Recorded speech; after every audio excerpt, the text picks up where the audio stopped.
This is Mika, and welcome to the Always Always Support Local podcast. Today we have Lawrence Kim with Oahu Genius. So we're just gonna talk story a little bit. Thank you, Lawrence, for coming today. Thank you for inviting. And so I know I've seen your website, and you and I've interacted, and you're just awesome people. You're good people. But I want everyone else to know, the man behind Oahu Genius. Well, OG Lawrence Kim is just ever evolving. I'm just on a journey of life, entrepreneurship, and that's my vehicle of just learning and adapting to whatever is needed. And I'm just trying not to repeat a year after year. I want to try new things all the time. And some people say like, oh, you should stick to one thing and be really, really, really good at that. Yeah. But for somebody like me, like I get bored really quickly. Right. And so I like to, if I feel like, oh, something is interesting to me and I no longer want this thing, I move, I go. You know what I mean? And I think I have a Viking mentality. You know what I mean? I want to go raid, explore new lands. Yeah. And I think that's what keeps life exciting for me. So where did you grow up?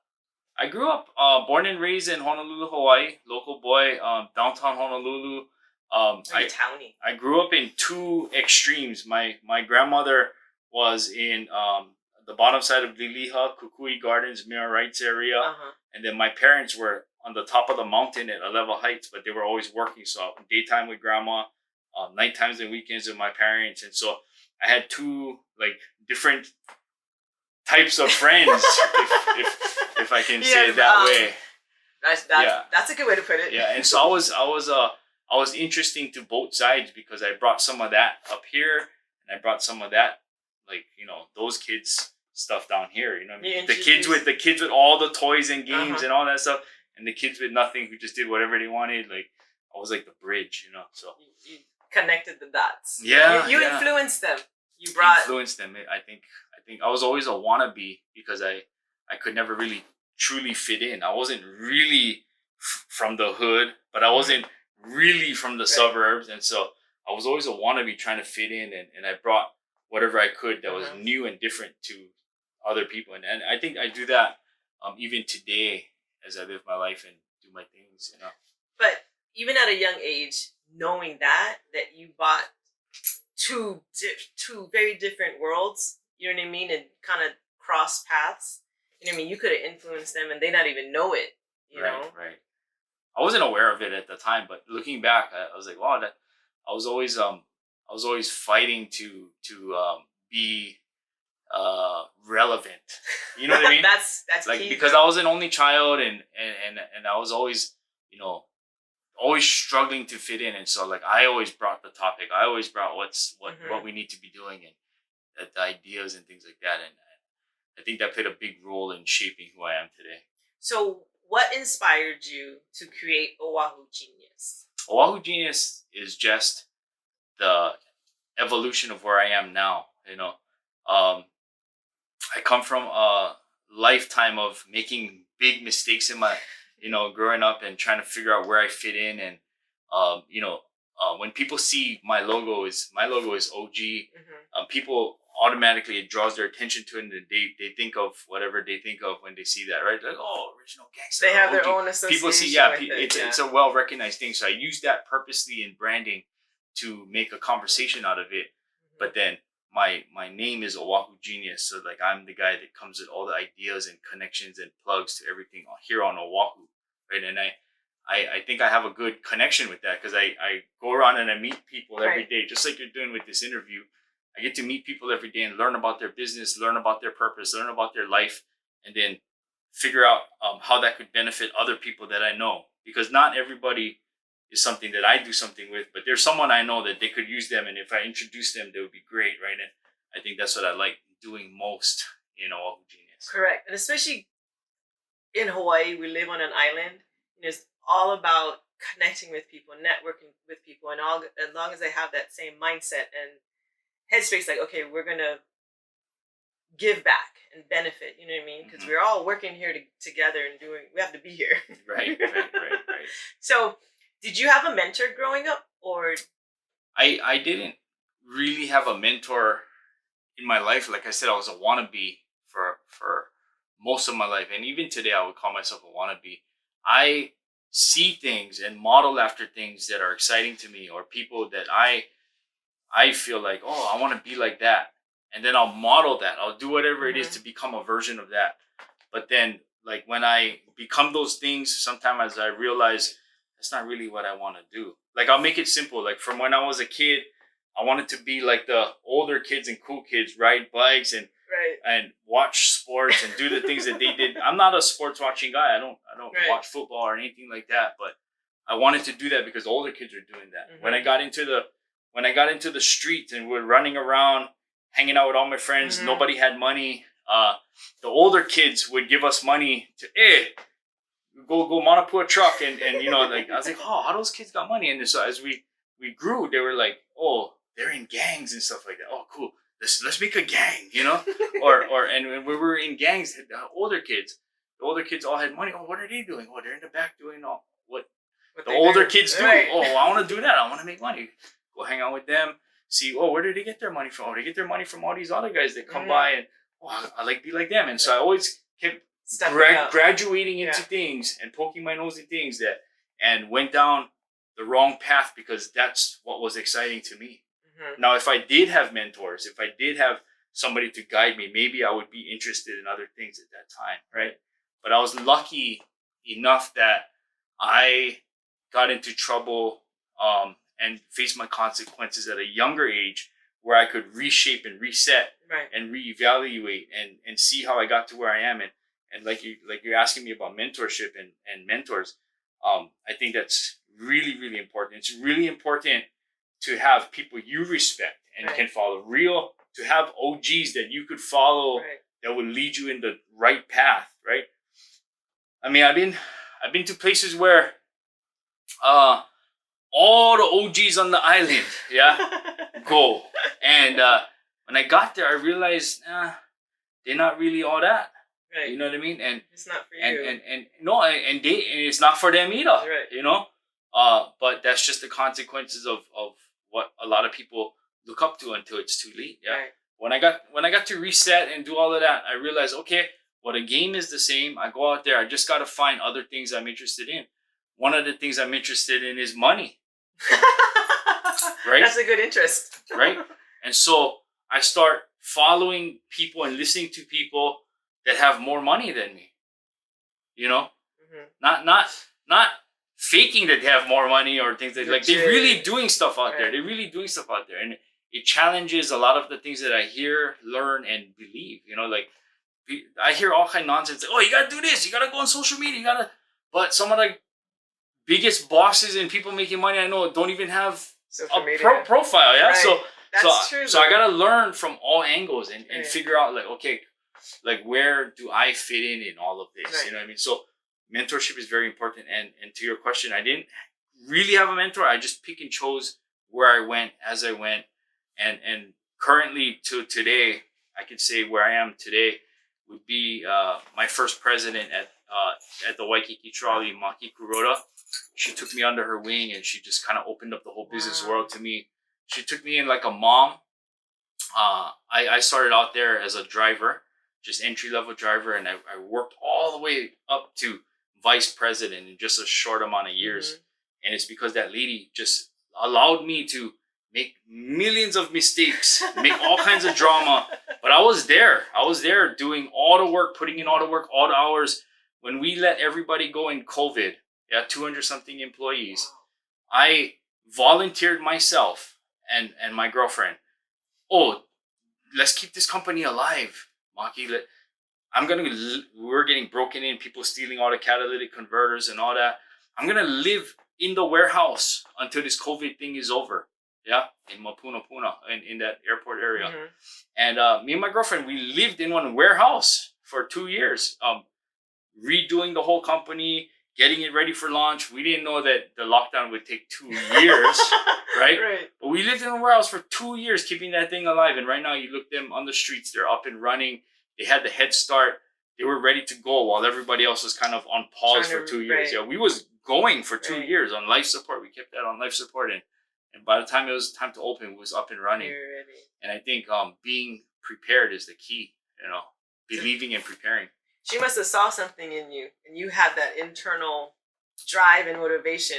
You know what I mean? Because that's something I think it's just innate. That's just in you. Yeah, I was definitely blessed to meet her, and I think I tried to reciprocate that, because, like, you know, in Tupac's song, he's like, "Oh, there's no way I can pay you back." She's like my mom, but you know, I do understand, and I do put in all the work. If that's how I can pay you back, I put in all the work and do all that stuff, because people that are truly mentors and really want to see you do well, first of all, they don't want nothing from you. Correct. And they don't even need anything from you. And I think that's a position that I like to be in for the people that I help. Right. You know what I mean? Because I feel like I can help them more if I don't need nothing from them. Right. Yeah. That's true. So what is your why to continue what you're doing? Because it's not easy. You know what I mean? Working for yourself, it's not easy. So what makes you get up every day and grind every day, day in, day out, working, you know? My why is super simple. I want to make as much money as I can in the shortest amount of time possible. And it sounds selfish, right? But I'm going to explain something. I learned about money. The more money you have, the more you can say no, right? And the more money that I was able to get, I'm able to say no to more things. I'm able to say, nah, I don't like to do that. No, I don't like show up to work today. Nah, I don't like. And I can pick and choose the things I want to do, which is to help people. I can't help everybody, but if I'm just focused on my thing, doing my thing, and then like I got like tons of like resources and things coming into my bowl and my pot or my plate or whatever, right? Everything that's like, I keep collecting and it spills off, right? Like a cup, it spills off to the side. I don't care who gets that. I don't even care that it's spilling off my plate because I got so much. Right. Yeah.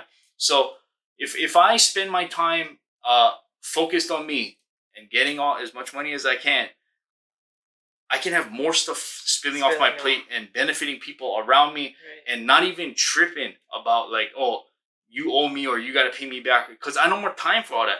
Here's another deal. Here's another deal. Yeah. Take this. I cannot. And everyone's benefiting, right? And just stay close, stay near. We can do this together. You know what I mean? And if everybody did, everyone focused. Like, there's some good people in this world that I meet. They're like, oh, I want to help this. I want to help the cats. I want to help the dogs. I want to help the homeless people. I want to help. I was like, okay, cool. But you cannot help them with nothing.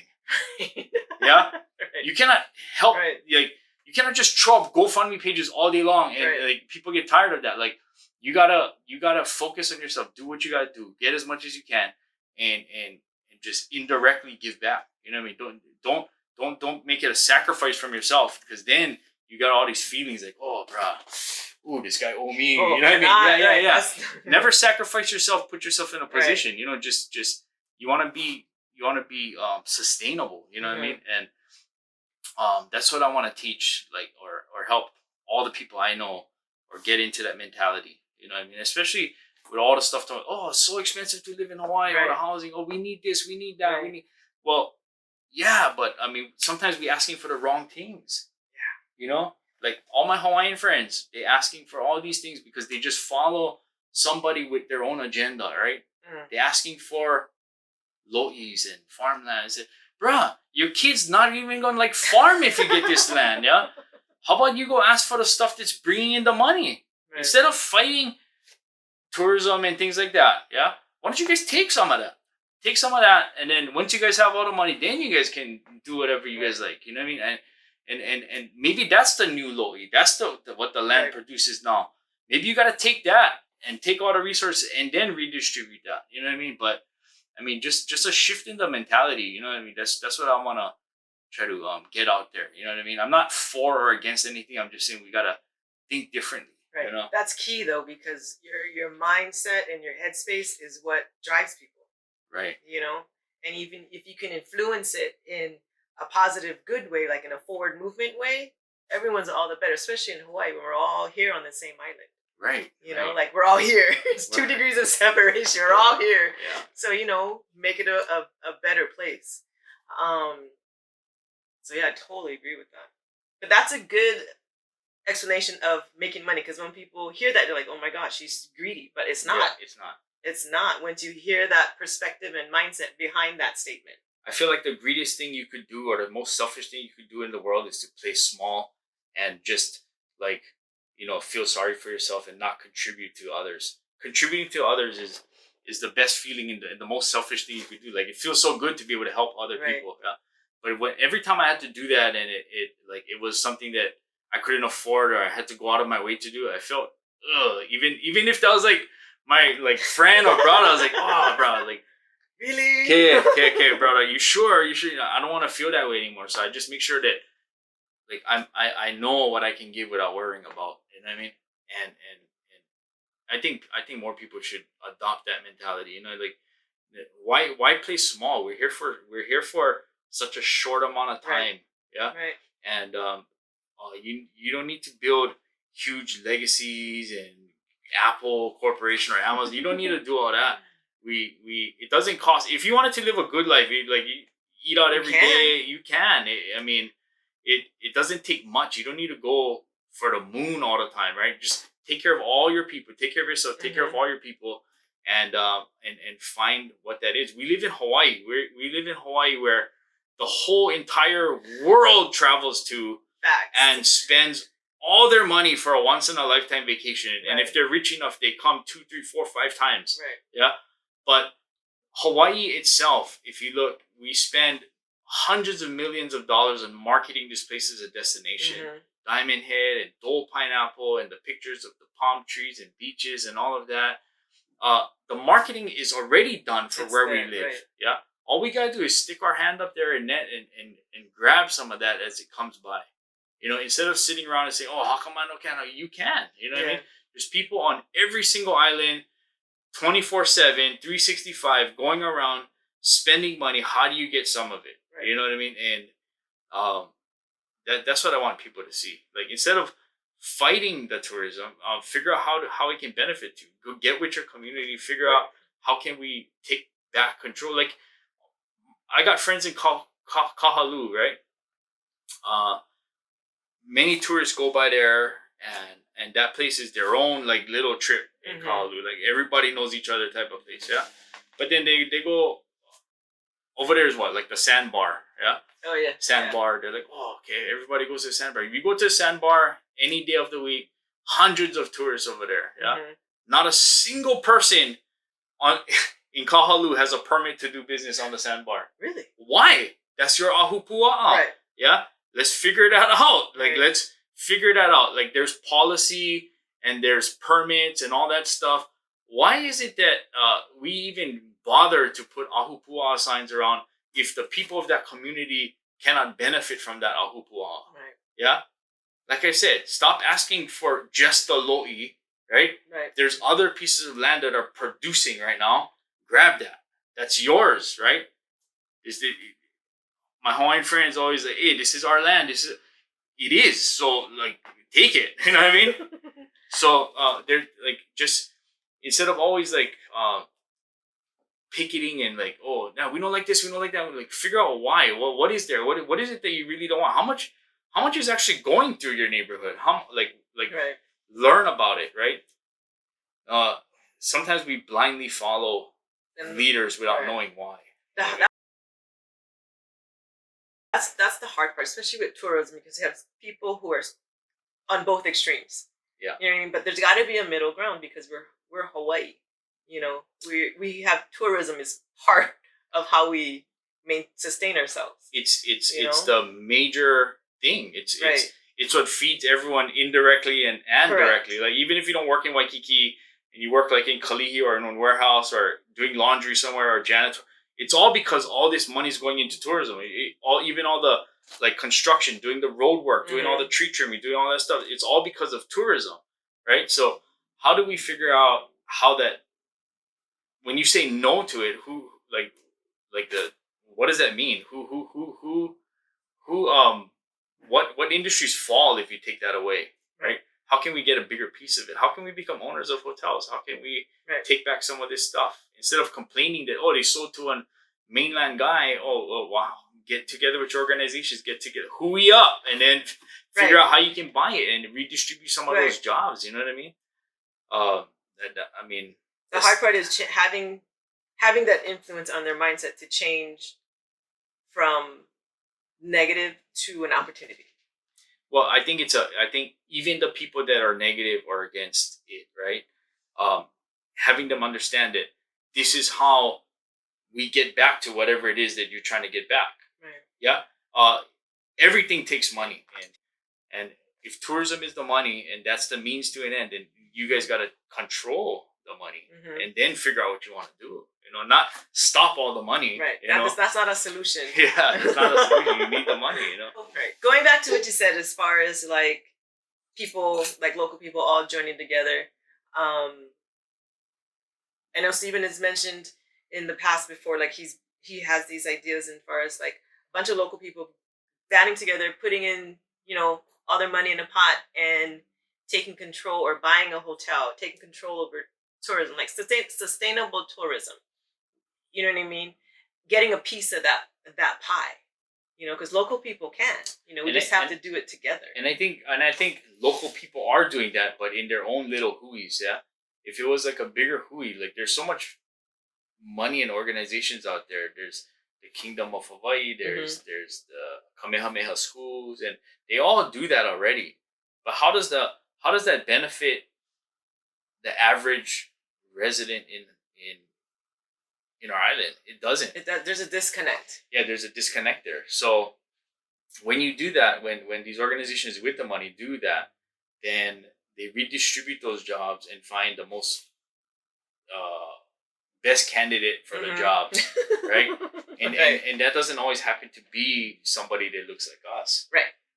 And so those jobs that are like $100,000, $200,000, $300,000 go to the best candidate. Okay, so how do we become the best candidate for that? How about we start there? Like teach us how to do that. Correct. Give us the experience. Put us in those places. Like you don't need to send all your sons in one fluorescent shirt and one fat gold chain and one lifted Toyota, and that's their career. Nothing wrong with that. That don't need to be the career path though. I don't need to go work for Uncle. I don't need to go work union. I don't need to do all this stuff. There's things out there that I could go out and learn if it was taught to me. Yeah. Right. And when those opportunities come, right?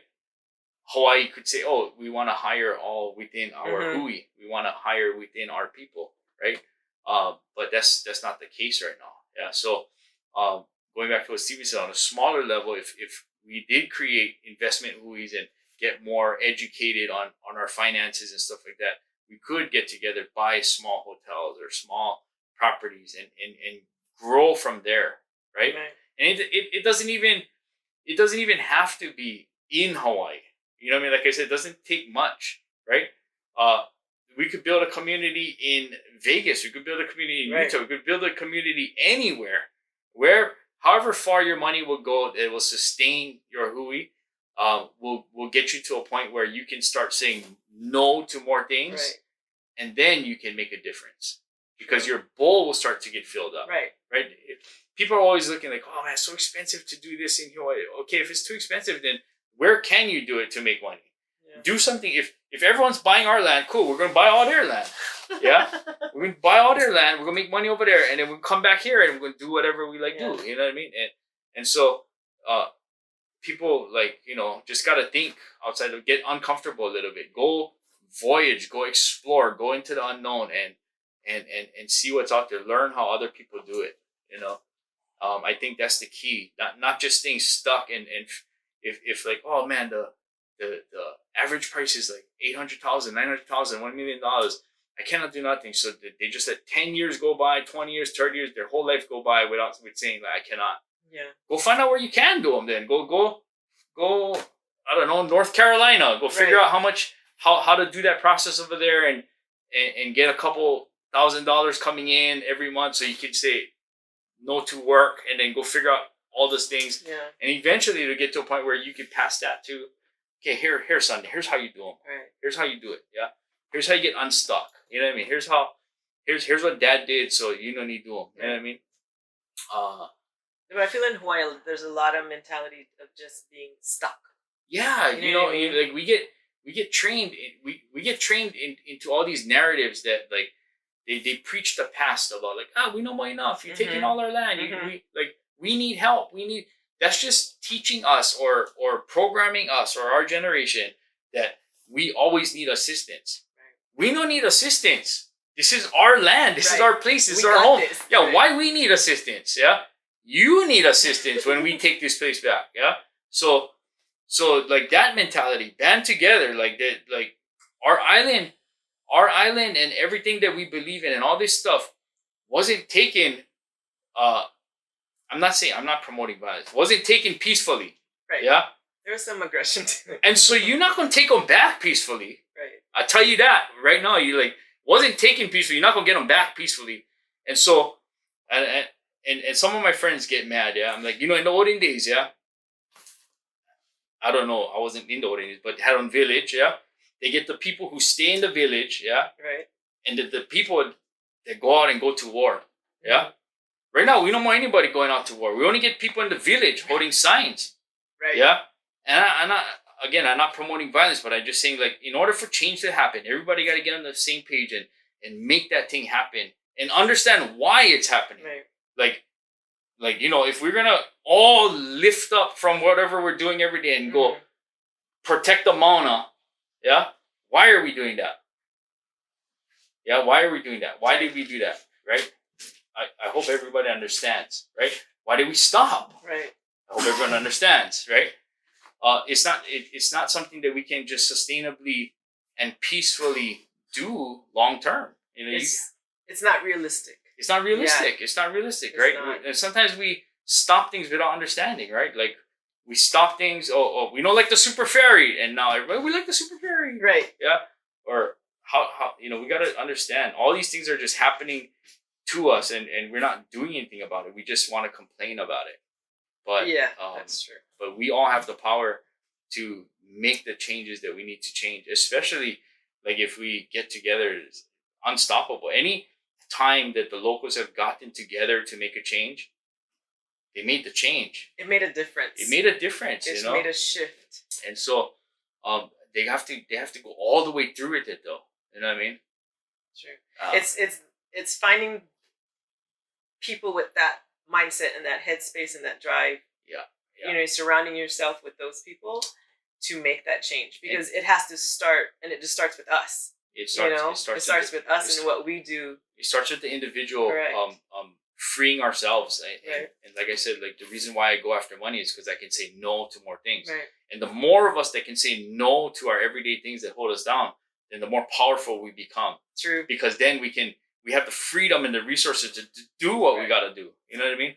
But if, I got to be at work at 8 and or otherwise I'm getting fired and I cannot pay my mortgage. All that stuff is getting us stuck.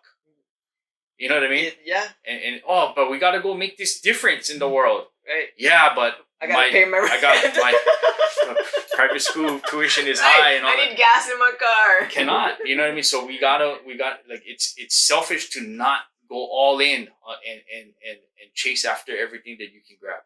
The hard part is to take that jump. Yeah, but the harder part is what we all face every day is just being stuck. You know what I mean? Like, and getting your family stuck and getting your kids stuck. Like, you gotta take the risk. You gotta go all in. You gotta, like, it's our duty. It's our duty to live our life to the fullest and make a difference before we leave, even if it's just for our own people. Right. To just exist is a waste of space, a waste of time. Right. That's just what I believe. And some of these big movements, big shifts. One of the things that everyone fails to put in that thing is like, oh yeah, we want to make this change. How does it benefit everybody? Right. That's one part. That's why the movement doesn't keep going. Because after we stop this, after we make this happen, after we whatever it is that we're doing, how does what happens then? What about us? What all these people that supported it? What's in it for us? Because at the end of the day, all of us wants to know what's in it for us. Mm-hmm. You know what I mean? So I mean, if some of the leaders could think about that, like what's in it for us, not just for you, not just for the common cause. Don't just use the people. Don't just like use the words that are hot at the time. The buzzwords. Yeah, the buzzwords. Yeah. AI and sustainability and affordable housing and all this stuff, just using them to get support on whatever it is, yeah. Figure out how you're really going to help everybody. Right. You know what I mean? And they will follow and support you all the way if there's an end game for them in it. You know what I mean? And that's all it is. So I'm not at the place where I can take a whole army of people with me, but like you're starting. I have like a group of people that I have a vision for. Like, okay, here we're gonna do this. This is our thing, and here's what we're gonna do. You know, and eventually I hope that it multiplies and they get the same mindset and can bring people up under them and do stuff. You know what I mean? And I think that's what being OG is all about. You know what I mean? So everybody can have a mentor and a vision and like I said, life goes by quick. So we just want to make sure that we live the best life we can. Facts. Agree 100%. That's why we're here doing what we do, because when we leave, we want to leave this place a better place for our kids, for our grandkids. You know what I mean? So that's our movement. Right. You know, so we want to surround ourselves with those kind of people and put that word out there and influence people and their mindset. So hopefully plant a seed for change. So if people want to get a hold of you, how should they contact you? Just social media. Oahu Genius, social media. I do consulting work and tourism work, and if you're in that already, you already know how to get a hold of me. I'm around everywhere. But other than that, like, you know, I encourage everyone to just plug in with the people that make sense for whatever it is that you're doing.